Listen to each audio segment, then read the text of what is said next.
that it is very important for effective आप ये कह सकते हो कि implementation of the projects or effective implementation of the goals, और you can say कि ताकि properly एक system को रखा जाए कि check and balance रखा जाए, either the you can say कि employees are working properly according to the set rules and procedures. तो उसके लिए कंट्रोल को देखना बहुत ज़्यादा फिर ज़रूरी है, कंट्रोल को रखना. तो कंट्रोल किस लिए ज़रूरी है? To determine the behaviour of individuals, कि हम क्या देख रहे हैं कि इंडिविजुअल के बिहेवियर्स को डिटरमाइन कर रहे हैं in the course of activities, ठीक है, एंड इवेंट्स, की जो एक्टिविटीज़ हैं उनको डिवाइस कर दी गई हैं, उनको बता दी गई हैं, और जो काम है तो उनके अंदर उनका बिहेवियर क्या है, how they are behaving, either their behaviour is in line with that particular activities objectives or not. ठीक है, तो उसको इंश्योर करना बहुत ज़्यादा ज़रूरी है ताकि हम सपोर्ट कर सकें जो ऑर्गेनाइजेशन के जो हमने पहले से गोल्स बनाए हुए थे, उन गोल्स को पहले से जो हमने बनाए हुए थे उन प्री डिटरमाइंड गोल्स को सपोर्ट करने के लिए ये देखना ज़रूरी है कि इंडिविजुअल का बिहेवियर कैसा है. तो जो ऑर्गेनाइजेशन क्या करती है, यूज़ करती है control procedures to ensure that they are progressing. हम इस चीज़ को इंश्योर करेंगे, हम क्यों कंट्रोल कर रहे हैं, हम क्यों कंट्रोल कर रहे हैं इंडिविजुअल की बिहेवियर को, उनकी एक्टिविटीज़ को, ताकि हम ये देखेंगे they are progressing toward their goals, कि वो अपने गोल्स की तरफ प्रोग्रेस कर रहे हैं, वो अपने गोल्स की तरफ जा रहे हैं. और वो एक तो number one is that कि they are progressing, and number two is that they are using the resources productively, कि resources जो उनको allocate किए गए हैं, जो resources उनको दिए गए हैं, either they are using these resources productively or not. या तो वो क्योंकि अगर हमें पता चल जाएगा कि वो resources अच्छे तरीके से इस्तेमाल कर रहे हैं तो हम better management कर सकते हैं उन resources का. या अगर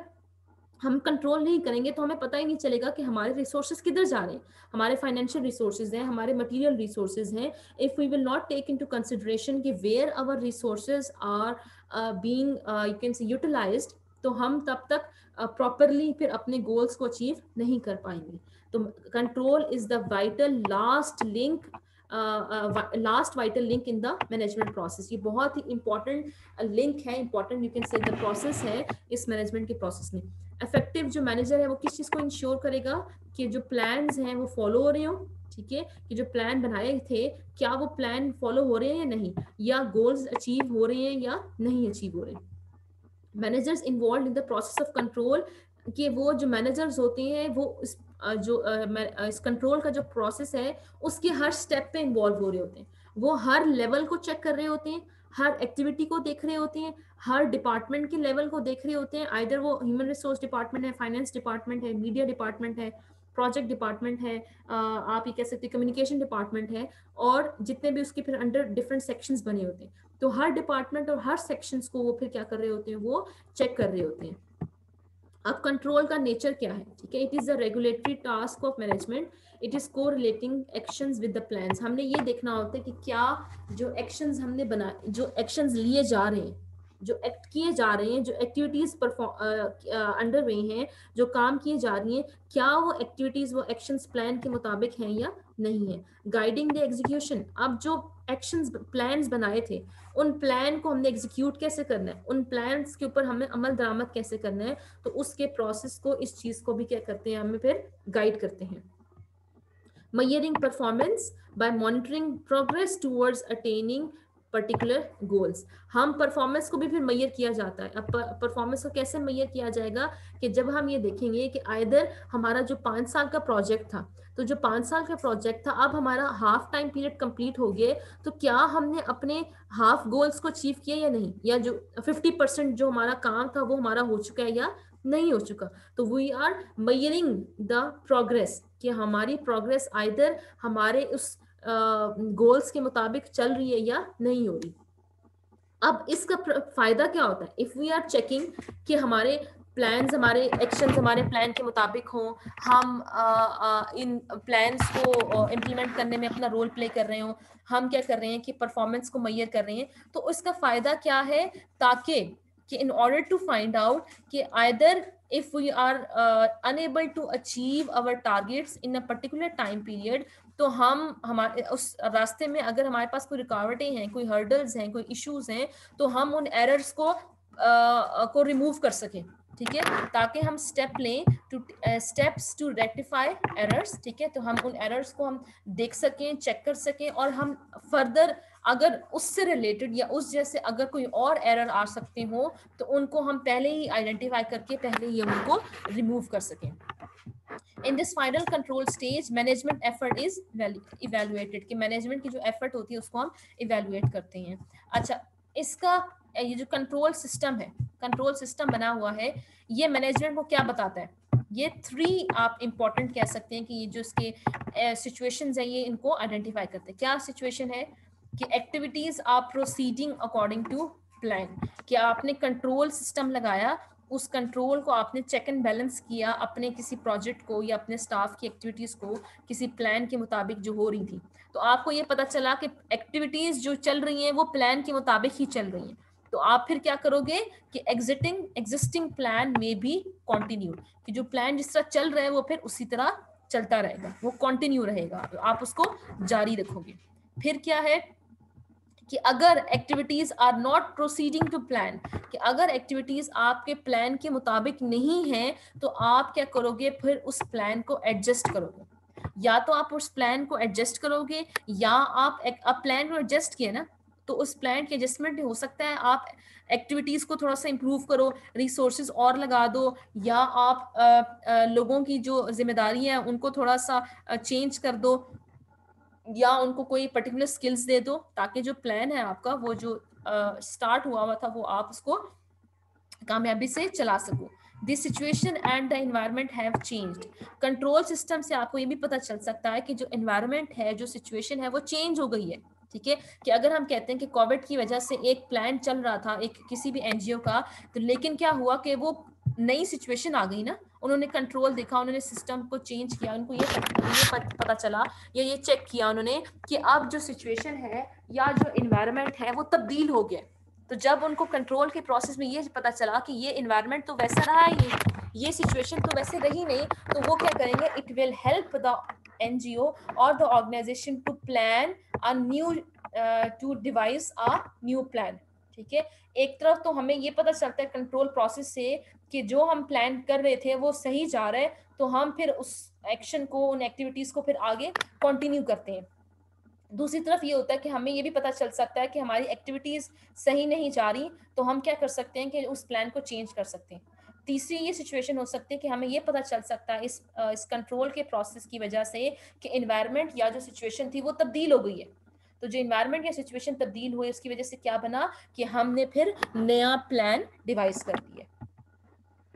इसलिए एनजीओ को जरूरत होती है कंट्रोल प्रोसेस की। Why an NGO needs a control process? To ensure that all activities at all levels of NGO are in accordance with the organisation goals, कि जितनी भी एक्टिविटीज हो रही हैं जिस जिस लेवल पे, चाहे वो एक असिस्टेंट लेवल पे एक्टिविटी हो रही है, चाहे वो एक मैनेजर लेवल पे एक्टिविटी हो रही है, चाहे आप ये कह सकते हो कि किसी एक्टिविटी के हिसाब से हो रही है, तो आप ये चेक करोगे कि वो तमाम की तमाम एक्टिविटीज ऑर्गेनाइजेशन के गोल्स के मुताबिक हो रही होंगी। To ensure that NGOs resources are deployed effectively and not wasted, कि आपने ये देखना है कि जितने भी NGO के resources हैं वो effectively यूज हो रही हैं। आप क्वालिटी ऑफ प्रोजेक्ट्स को इम्प्रूव कर सकते हैं,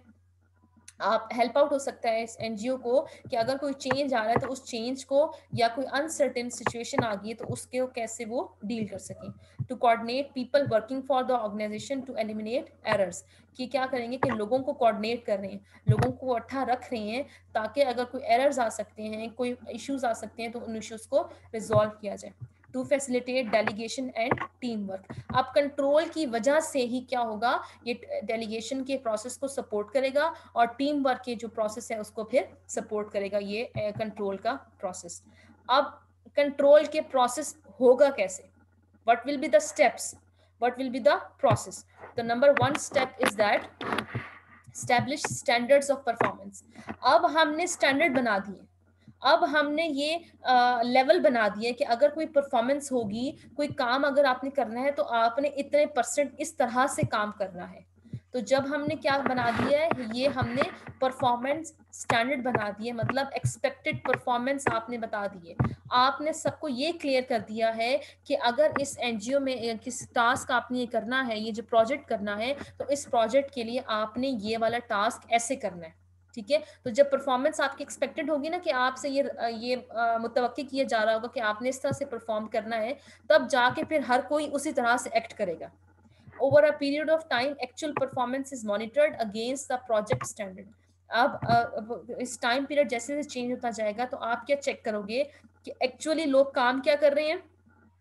एक्चुअल उनकी परफॉर्मेंस क्या है, और आपके प्रोजेक्ट का स्टैंडर्ड क्या था। आपके प्रोजेक्ट का स्टैंडर्ड फॉर एग्जांपल ये था कि मेंबर्स ने फॉर एग्जांपल 10 घंटे काम करना है रेगुलरली, ठीक है। लेकिन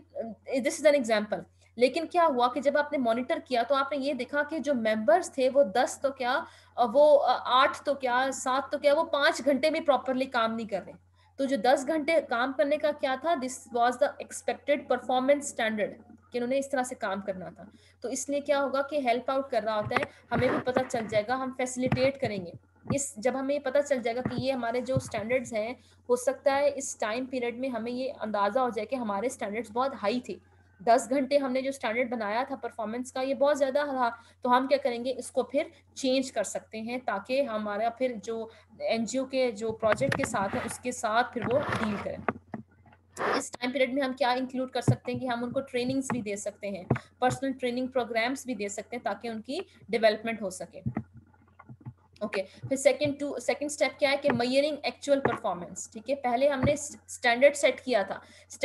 किया था कि उन्होंने इतने इतने टाइम पीरियड में इस तरह से रोल प्ले कर रहे हैं। अब हम मेजर कर रहे हैं कि एक्चुअली वो क्या काम कर रहे हैं, एक्चुअल असल में वो एक्टिविटी कितनी परफॉर्म कर रहे हैं। तो the collecting of performance data can be achieved. Actual performance का जो मेजरिंग का है, it should be ongoing and quantifiable, कि ये जो मेजर करने का परफॉर्मेंस है ये ऑनगोइंग होना चाहिए, हर वक्त हमें ये जो परफॉर्मेंस है हमें ये मेजर करनी चाहिए। Reporting of data should be absolutely reliable, कि जो डेटा हम रिपोर्ट कर रहे हैं, ठीक है, कि अगर हमने मेजर किए परफॉर्मेंस सबकी तो it should be correct one, कि हम उस डेटा को के ऊपर रिलाय कर सकें कि हाँ ये ठीक डेटा परफॉर्मेंस से रिलेटेड हमने कलेक्ट किया है। Minimum time should lapse between performance and it's measurement. अब परफॉर्मेंस और मेजरमेंट, परफॉर्म वो कर रहे हैं और कितने अरसे बाद हम उनकी परफॉर्मेंस को मेजर कर रहे हैं, तो ये टाइम पीरियड है ये छोटा होना चाहिए ताकि अगर हमें ये पता चल जाए कि वो परफॉर्मेंस सही तरीके से नहीं कर रहे तो हम टाइमली एक्शन ले सकें, हमें टाइमली इस चीज के बारे में पता चल सके कि अगर वो परफॉर्मेंस प्रॉपरली नहीं हो रही तो उस परफॉर्मेंस को, उनकी उस एक्टिविटीज को कैसे हम बेहतर बना सकें। फिर मेजर कर लिया, मेजर करने के बाद नाउ वी आर इवेलुएटिंग, अब हम उसको एसेस कर रहे हैं, आप कह सकते हो अब हम उसको चेक कर रहे हैं, हम इवेलुएट कर रहे हैं, आप कहते हैं कि आप बता रहे हैं कि उन्होंने कैसे किए, तो हम इवेलुएट करेंगे the extent and causes of difference between actual performance and predetermined standards. Predetermined standards हमारे क्या थे कि आपने फॉर एग्जांपल उस एनजीओ में 10 घंटे काम करना है लेकिन एक्चुअली आप 5 घंटे काम कर रहे हो, तो वो क्यों कर रहे हो,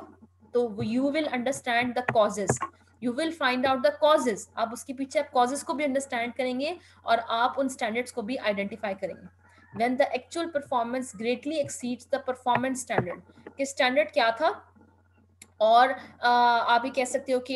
एक्चुअल एनवायरनमेंट क्या था, तो आप क्या करोगे, आपको ये पता चला कि आपने परफॉर्मेंस स्टैंडर्ड ये रखा हुआ था कि आपने फॉर एग्जांपल 5 घंटे काम करना है लेकिन जो इंडिविजुअल्स हैं वो तो 7 घंटे भी काम कर रहे हैं, तो इसका मतलब है कि जो आपने गोल बनाया था 5 घंटे काम करने का वो ठीक नहीं था, क्योंकि ये लोग तो 7 आवर्स भी काम कर लेते हैं। तो आप फिर क्या करोगे, आप अपने गोल्स को फिर, इसका मतलब है कि आपने गोल्स पूरली फॉर्मुलेटेड थे। resources the organization may not have been utilized efficiently enough। अब इवेलुएट करने की वजह से आपको ये पता चला कि जो रिसोर्सेज थे उन रिसोर्सेज को भी एफिशिएंटली यूटिलाइज नहीं किया गया। अच्छा, और आप ये देखोगे कि सिर्फ जो आप उन डिफरेंसेस को अंडरस्टैंड करेंगे, सिर्फ उन वेरिएशंस को स्टडी करोगे, उन मुख्तलिफ चीज़ों को अंडरस्टैंड करोगे जो आपके गोल्स के खिलाफ जा रही थी, ठीक है, जो आपने लिमिट सेट किए हुए थे, जो आपने बाउंड्रीज सेट की हुई थी, जो चीज़ें उन बाउंड्रीज से बाहर जा रही होंगी आप उनको फिर इन्वेस्टिगेट करेंगे in order to evaluate these deviations. Deviations होती है ना कि बिल्कुल ही अलग चले जाना, किसी दूसरा रास्ता ले लेना, आप अपना वे डिफरेंट कर लेना, तो ये जो लिमिट आपकी बनी हुई थी उन लिमिट से उन कैसे आप हट जाते हैं, तो उन लिमिट्स को अंडरस्टैंड करना इस इवैल्यूएशन में आता है। फिर the last one is taking corrective action. Now you have to take corrective action. आप करेक्टिव एक्शन क्या सकते हो कि ये आप करेक्टिव एक्शन करते हैं ताकि अपने जो फ्यूचर है उस तरह के उसमें आप उन प्रॉब्लम्स को आगे अचीव ना करें, ठीक है। अगर आपने actual performance fall short of performance standard, performance standard क्या बना हुआ था कि 10 घंटे काम करना है, लेकिन एक्चुअल परफॉर्मेंस क्या हो रही है 5 घंटे, तो उसमें आपके पास 3 ऑप्शंस हो सकती हैं कि या तो आप इंप्रूव करें एक्चुअल परफॉर्मेंस को टू अटेन द स्टैंडर्ड, या आपने जो स्ट्रेटजी बनाई हुई थी कि आपने एक्चुअली काम क्या करना है उस स्ट्रेटजी को चेंज करें, या to raise or lower the performance standard to make it more realistic in light of prevailing circumstances, की जो प्रिवेलिंग सर्कमस्टेंसेस हैं जो उस वक्त के मौजूदा हालात होंगे उस वक्त के मौजूदा हालात के मुताबिक फिर बनाएंगे। So that is the model जो किसके ऊपर था, स्टैंडर्ड सेट किया, मैयर किया परफॉर्मेंस को,